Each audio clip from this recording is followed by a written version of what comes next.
Michelle, while you were away, I moved my parents' stuff in. Huh?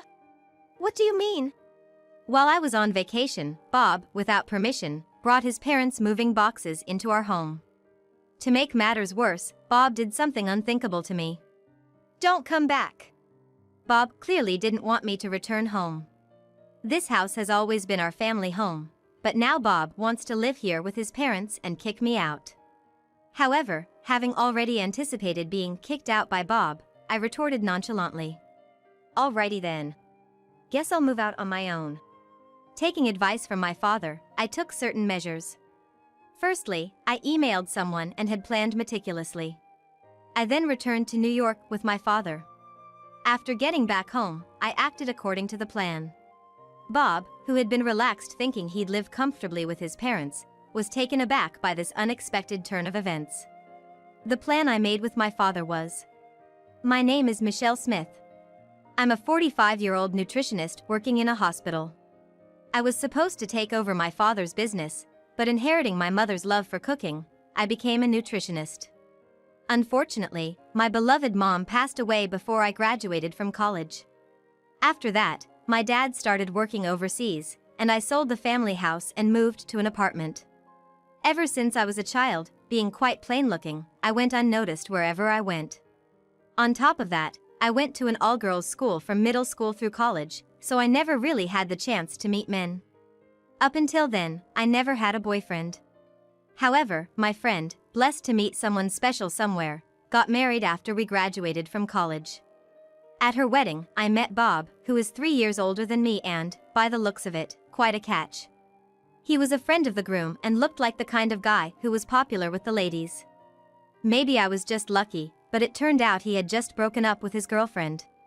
His ex was a nurse, and they seemed to have broken up due to her night shifts and their mismatched schedules.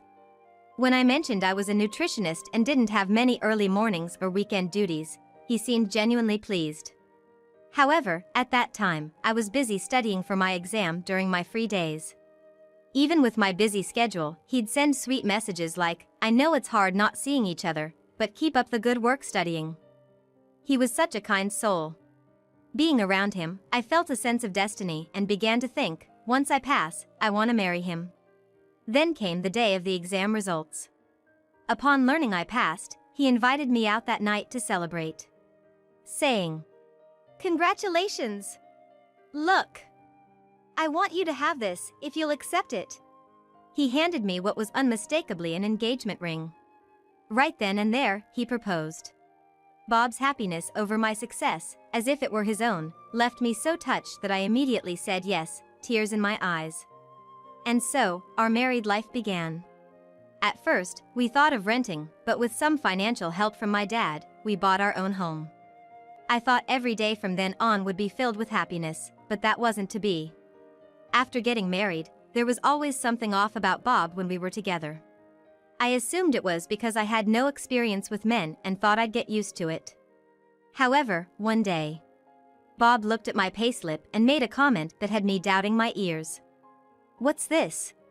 I thought nutritionists, being professionals and all, would earn more. This is all you make?" Quite a letdown. "Excuse me? I've just started working, and since we're both earning, isn't $5,000 a month from me just fine?" His comment left a bad taste in my mouth.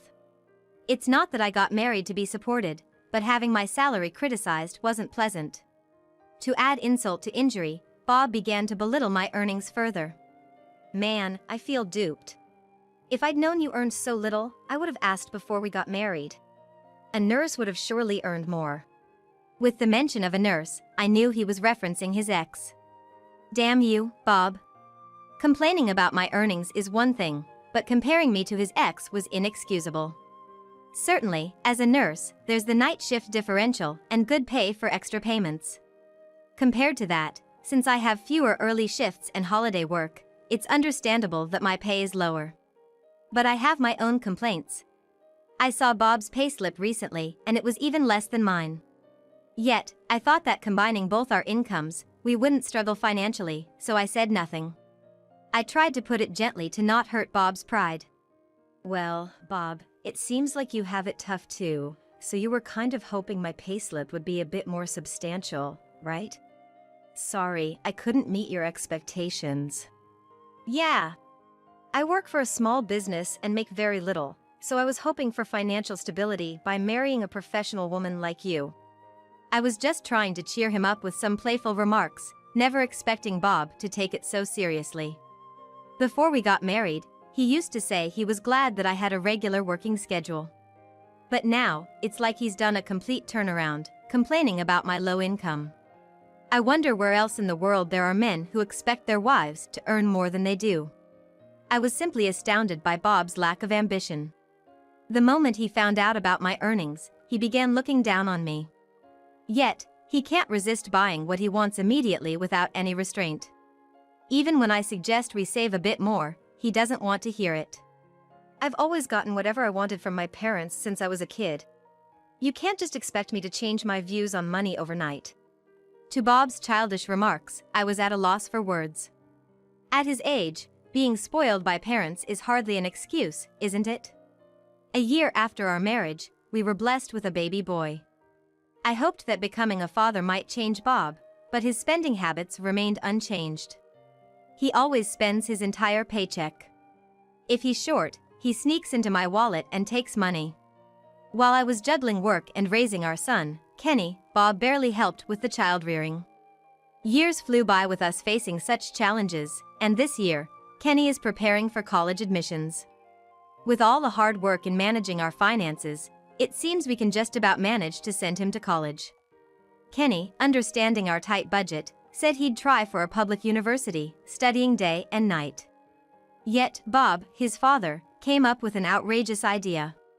I bought a new car last year, so the loan payments are tough. Plus, Kenny's college admissions, right?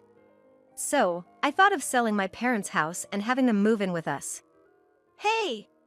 What are you talking about? We can't just suddenly start living with them. Why is that, Michelle? Our parents should get along with you, right? Living together would mean the pension money coming in, we'd be better off. Indeed, I wasn't opposed to living with my in-laws. However, I just didn't like the way Bob would make decisions on his own. Financially speaking, as long as we don't splurge, we've managed well so far and there's no problem. Why do you always decide things on your own, Bob? You bought that new car without consulting me at all. That's my car. I don't have to consult you about every little thing, do I? Seeing Bob's selfish behavior, now Kenny was furious. Dad, give it a break. When I go to college, I'll be coming home late from part-time or study. Having Grandma and Grandpa here would mean I'd have to be extra cautious. Why don't you ever discuss things properly with Mom? Coming out of his room and suddenly raising his voice at Bob, Kenny's reaction took Bob by surprise. But the next moment, Bob turned his anger towards me, blaming me as if it was all my fault.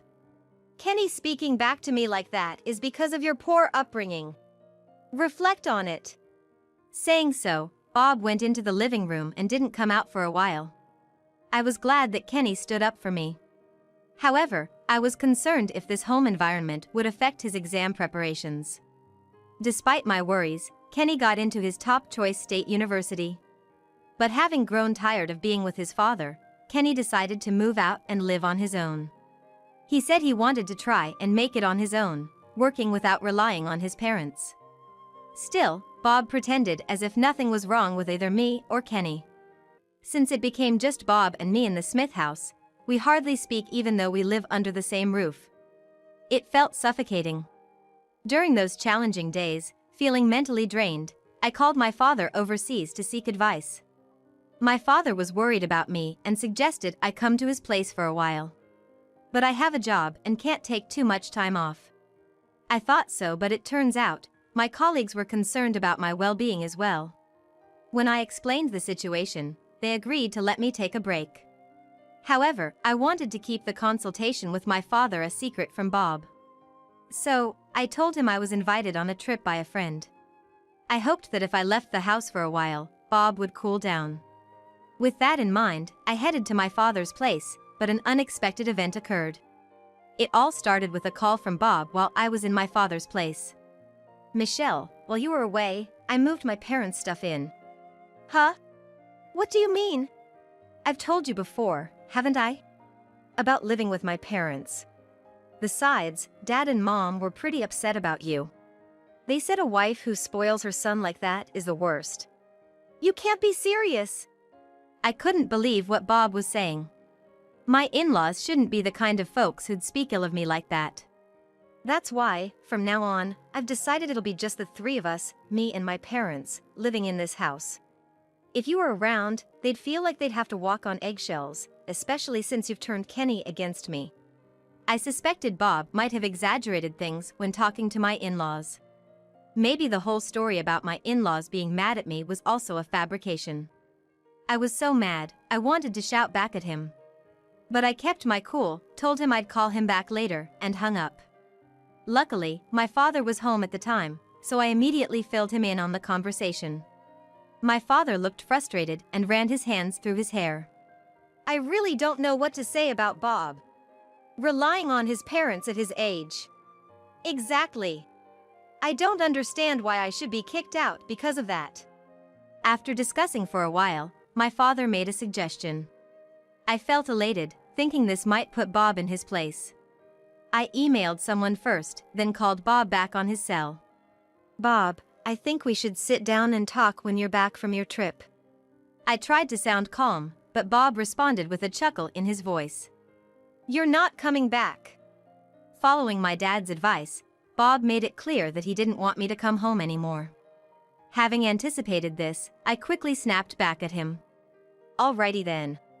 Guess I'll move out on my own. Excuse me? Perhaps taken aback by my unexpected response, Bob let out a voice of genuine surprise. But he seemed to think I was just bluffing, as he quickly laughed and retorted. Where exactly are you planning on moving? You don't even have a place to go. Oh, I'm already there. What are you talking about? You're on a trip with friends. Wait, you're not with some guy, are you? Now it seemed he was implying that I might be with another man, so I decided it was time to set the record straight. A man? Well, yes. But it's just my dad. Oh, you're with your dad? Bob sounded relieved. But he's in for another surprise. My dad's currently living in a condo overseas, so I decided to stay with him. That's why we're gonna sell the house we lived in. What? What do you mean by that? You knew, didn't you? That house was built under my dad's name for us. If I'm not living there, he says he's gonna sell it. What? Mom and Dad are here right now. What are you thinking? That's what I was saying. We can't discuss this over the phone. Bob, probably realizing the gravity of the situation, just hung up without saying another word. He probably can't imagine the drama that's awaiting him when I return to New York. A week later, my father and I returned to New York and arrived at the house where Bob was living with his parents. My in-laws greeted us with smiles at the entrance. Oh, it's Michelle's father. It's been a while. Yes, indeed. Due to work, I rarely get the chance to visit New York. I'm truly grateful for all the care you've shown Michelle. As my father exchanged pleasantries, Bob sheepishly emerged from behind them. From his nervous demeanor, I gathered he hadn't told my in-laws about selling the house yet. All Bob did was bow his head in embarrassment. Bob, the movers are coming to pick up our stuff today. Did you pack everything up? Yeah, I've packed all of your stuff. Oh? They're not just here for my things. What? My stuff needs to be out today too? Bob's loud, surprised exclamation caught my father-in-law's attention. What's going on, Bob? Why are you moving your stuff too?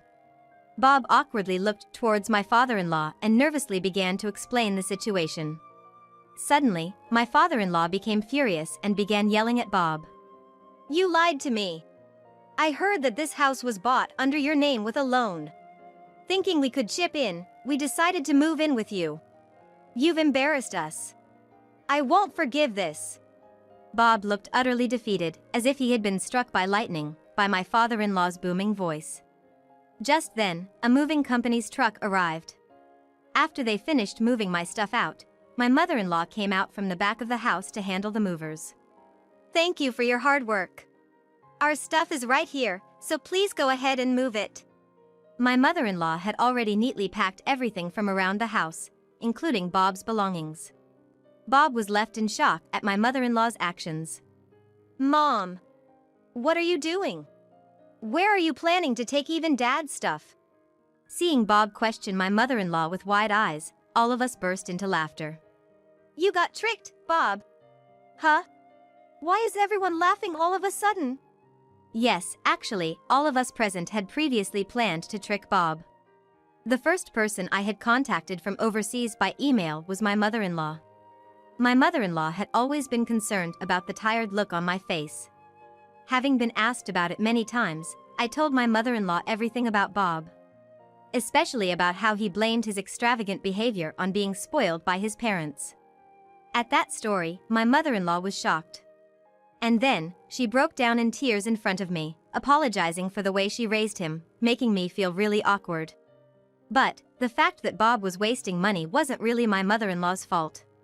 While I tried to comfort her, saying so, the bond between my mother-in-law and me deepened. And now, for me, who didn't have a mother, my mother-in-law had truly become someone I could confide in about anything. My father knew well about my close relationship with my mother-in-law. So, for this plan, I had asked my father to get my in-laws' help. And, without Bob finding out, my mother-in-law consulted with my father-in-law and found a new place for them to live. In fact, the earlier scene where my father-in-law yelled at Bob was all an act. It was such a great performance that I almost burst into laughter in the middle. Thank you for arranging the movers for my stuff as well. Now, I can move to the house my father built overseas. No, thank you. I'm really sorry. Because I raised such a son, I've only caused trouble for you, Michelle. Wasn't that an unspoken agreement between us? My mother-in-law and I shared a laugh over that comment. Bob seemed taken aback. He had no idea I was so close with my in-laws. His face was a picture of confusion. Mom, where are we gonna move to now? We already sold our old family home. We already arranged a new place for us. Bob looked relieved to hear that. But his sense of relief would likely be short-lived, as he'd soon find out. Oh, so that's settled then. I was worried for nothing. So, I just move in with you guys? What are you talking about? It's a senior living community for your father and me. You're not a kid anymore, Bob. You need to find your own place. As soon as my mother-in-law said that, Bob's face turned completely pale. I can't do that. I don't even have the money to move, let alone find a new place. The truth was, Bob had been wasting all his earnings on hobbies and entertainment, leaving him with no savings. There was no one to blame but himself. In his desperation, he looked at me with pleading eyes. I had a good idea of what he was about to ask. Speaking of which, Michelle, doesn't your dad own a pretty big house overseas? I had no idea you came from such a wealthy background. Come on, I'll do whatever you say from now on. Can't you take me to live with you there? He suddenly changed his tone, trying to butter me up. I wasn't buying any of it and responded firmly. I've been deceived by your sweet words too many times before. You've been unreliable, never contributing enough for our living expenses, and always out having fun. I don't want to be married to you anymore. I talked to Kenny on the phone yesterday, and we both agree that divorce is the best option. I had finally let out everything that had been weighing on my mind. It felt like a weight had been lifted off my chest. My in-laws seemed to agree, nodding gravely. Oh man, what am I gonna do now? Bob lamented, tears filling his eyes. But my mind was made up. I handed him the divorce lawyer's contact and papers I had prepared earlier, asking for his signature. But Bob was stubborn and refused it. Seeing this, my father-in-law's face turned stern. Bob, it's about time you face reality. You've put Michelle through enough. And now you're trying to rely on her family's wealth? I'm ashamed to call you my son. That's right, I know we've pampered you, but you're a grown man now. You can't always get your way. You need to stand on your own 2 feet. Faced with this earnest plea from his parents, big tears rolled down Bob's cheeks. What's the deal? Even Dad and Mom? Is there no one on my side here? Bob mumbled to himself as he agreed to discuss further through the lawyer. He then finished storing his belongings in the storage unit and left the house alone. Feeling betrayed by his parents whom he thought were his allies, he seemed deeply hurt. However, my in-laws had made up their minds to sever ties with Bob. It wasn't just my in-laws, though. I too had promised Bob that I would never let him see Kenny again. That's because Kenny had been adamant about it. Ever since he was a child, Kenny had despised Bob, who had never acted much like a father. So, when we decided to divorce, Kenny told me he wanted to cut ties with his father too. I believed it was for the best for Kenny. After being abandoned by his parents and disowned by his son, perhaps Bob lost the will to live. Having lost everything, Bob spent some time living in motels. But after he got paid, it seems he managed to move to a small apartment. During the divorce, I did give Bob some money as part of our shared assets. Technically, he didn't really deserve much, but I was well off and gave him some money to avoid any financial disputes later on. In other words, it was sort of a severance pay. However, as soon as Bob had a little financial stability, he seemed to get into singles mixers and city social events. Why do I know this? Because Bob messaged me saying, "Gonna find a well-off woman and show me up." In the beginning, right after being alone, Bob would just message saying he was lonely. But once he had money, his attitude changed. Time passed, and suddenly, I stopped hearing from Bob. I thought he might have found a new girlfriend, but it seems the situation was far more severe. According to my former in-laws, it appears Bob fell head over heels for a nurse he met at one of the mixers. However, despite her not being interested at all, Bob kept pursuing her relentlessly.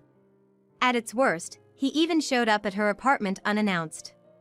As a result of his persistent stalking, she reported him and he was arrested on the spot. They thought they had finally severed ties with their son, were now overwhelmed with his mess, which was truly unfortunate. Being a parent is tough. No matter how much you want to let go, you're still responsible when things go south. Despite causing so much trouble for his parents, Bob still hasn't learned his lesson. Throughout the interrogation, he kept insisting it was true love. As a result, it seems he's deemed unrepentant and isn't getting released anytime soon. Well, maybe it's best for a guy like that to cool his heels in prison for a while.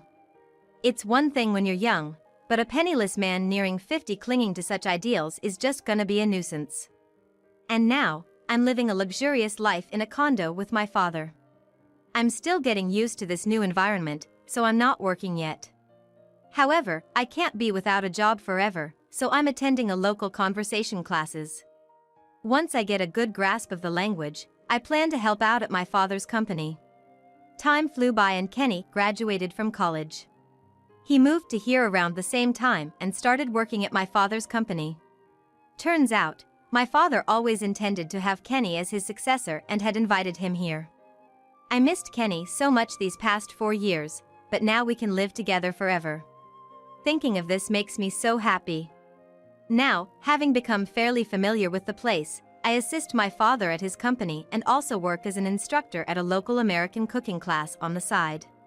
Since it's a unique class, now a bit famous in the area, so I have lots of students. Being one of the few American instructors here, I'm quite popular among my students. Even though my marriage didn't work out, my life here is very fulfilling now. Even though I'm in my mid-40s, I'd say I'm in the perfect environment to enjoy life to the fullest.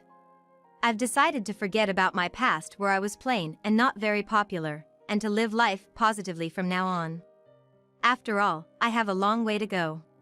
I'm sure my mother in heaven is watching over me.